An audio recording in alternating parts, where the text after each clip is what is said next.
প্রথমে যেটা করছি আমরা এটা হচ্ছে যে মেইন লাইন থেকে পানি আমরা এটার মাধ্যমে মেইন পানি আসছে আর কি, মেইন ইয়ে থেকে মোটর থেকে পানি এসে এটা ভরছে। ভরার পরে আমরা প্রথমে এই স্ট্রাকচারের সাথে একটা আউটগোয়িং পাইপ, যেটা ইনগোয়িং আউটগোয়িং পাইপ একটাই ইউজ করছি আমরা। এই পাইপটা পিছন থেকে গিয়ে এখানে আছে পাইপটা এই পাইপের এখানে একটা পাইপ আছে, সেটা হচ্ছে এটা পানি বের হয়ে যাবে। এই পানিটা এখানে পড়ার পরে আবার নিচের যে একটা পাইপ আছে এই পাইপ দিয়ে আবার পানিটা উঠে এখানে চলে আসবে। আমরা যদি দেখি এটা হচ্ছে যে সেই মোটর দিয়ে পানিটা নিচের পানিটা উপরে উঠতেছে, এই পানিটা আবার নিচে নামতেছে। ধন্যবাদ।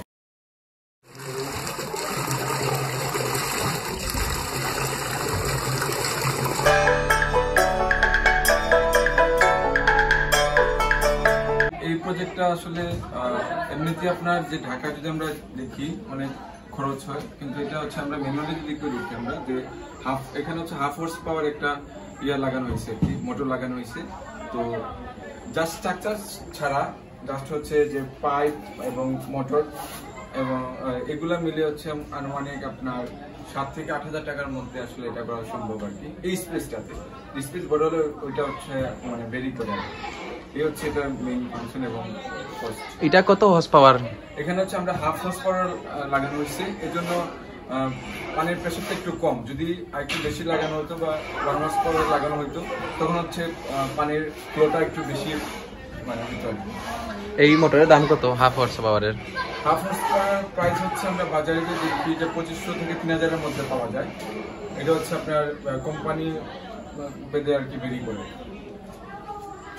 জি,